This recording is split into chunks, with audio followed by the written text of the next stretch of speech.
I'll give you another example, it has nothing to do with me. Frank LaRonca gave up his class of '68, gave up his job and had a very successful career in advertising and marketing, and he teaches French to high school students. He brought his students from New Jersey to see me last year. I was really impressed.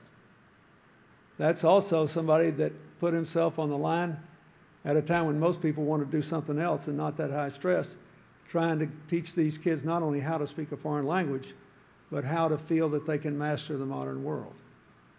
When Turki Faisal left public service in Saudi Arabia, he set up a foundation to study how the country could change as it must to meet the demands of the modern world. There are now more women than men in institutions of higher education in Saudi Arabia. I was just over there and the king couldn't stop talking about how they just performed 12 operations separating Siamese twins. They're trying to figure out whether they can keep their culture but morph into the realities of the modern world and be relevant. And those aren't easy questions there, but they're trying to answer the how question. So that's what I would like to encourage all of you to do. We try to do it with, and now we have almost 2 million people on medicine, the world's cheapest high-quality AIDS medicine. We're replicating the experiment with malaria. We'll be in 11 countries this year. In climate change, we're working with 40 of the biggest cities around the world, doing all kinds of things that you ordinarily wouldn't think about. For example, if you saw the Academy Award-winning movie this year, Slumdog Millionaire, I was thrilled it won. I thought it was the best movie I saw anyway.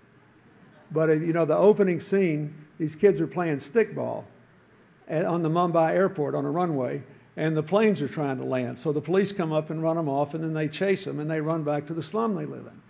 When they run back to the slum, if you saw it, they run over the Mumbai landfill, an endless garbage dump of hundreds and hundreds and hundreds of acres.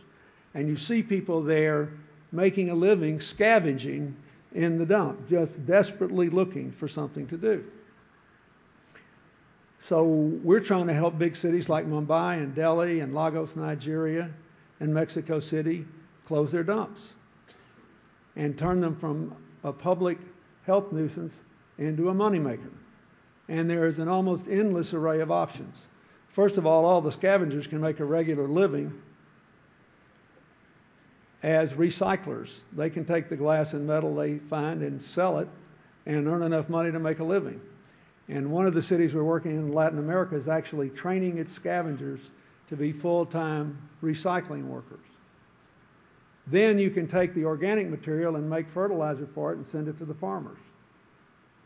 And you can take everything else and make ethanol out of it, or you can put it in close quarters and recapture the methane as a fuel source rather than let it go into the air where it's 24 times more powerful than carbon dioxide. Or my personal favorite, you can just compact it all and use it to generate electricity and recover all the land for people to have decent housing or children to have some place to play on, and that way you get rid of the public health menace that's local.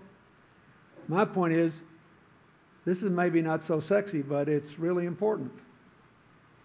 One of our partner cities in Sweden, Gothenburg, did this over 35 years ago, and they spent a ton of money on it. It took them 17 years to pay off, but they paid it off as if it were a power plant. Power plants are financed over 20 years. Now they save $34 million a year, which is a lot of money in a city of 500,000. They generate their own electricity, they're more energy independent, they're contributing to the fight against climate change, and Sweden and Denmark have the lowest carbon footprints in Europe.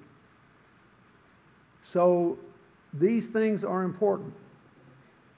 In America, we're working with a group called the Alliance for a Healthier Generation, fighting the #1 public health problem of young people in America, which is obesity.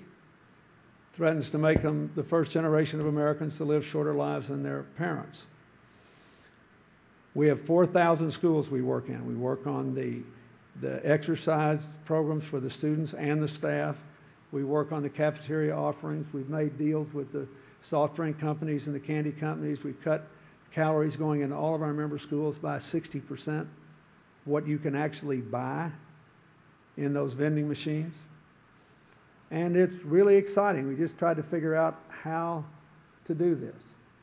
And it's really a tough problem because changing a whole cultural pattern is difficult, and more difficult now because of the economic downturn.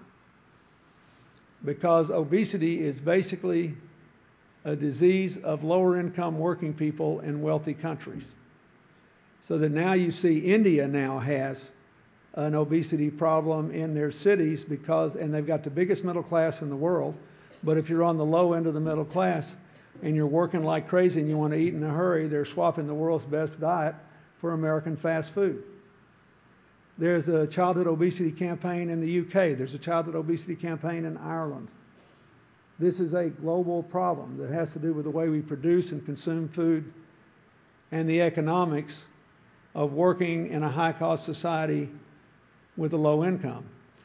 But if you just take it one step at a time and don't think about how insurmountable it is, just think about something you can do, it makes a difference. The most important thing, arguably, that we may do over the long run is to try to create a network for other people to do whatever it is they want to do. That's what the Clinton Global Initiative does. Every year in September at the opening of the UN, we bring in people from all around the world. We bring in poor NGO representatives and pay their way to come. And we have political leaders and business leaders and philanthropists and non-governmental groups. And everybody that comes has to make a commitment to do something. And we're about to have our 5th anniversary in the first 4 years. We've had 1,400 commitments, many of them multiple, that is made by 8, 10, 12 people joining together, worth $46 billion over a decade. That will help 200 million people in 150 countries. And all I did was to provide a network where people who wanted to give and people who needed help could come together and talk and hammer out answers to the how question. So that's what I'd like you to think about. It doesn't matter what you can't do, it matters what you can do.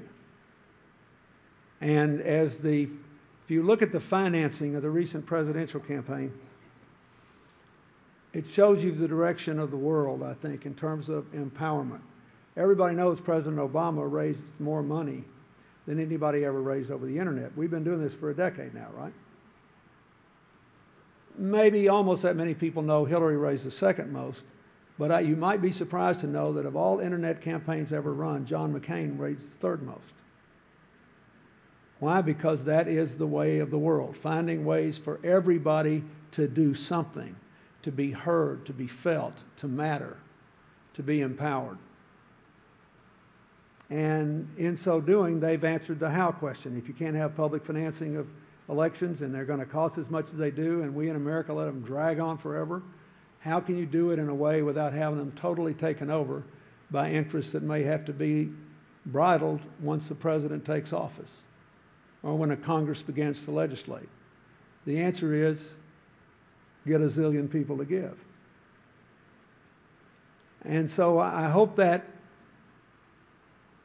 is, whatever your politics are, I hope that's encouraging to you. Because whether we like it or not, it matters to us what happens to people halfway around the world.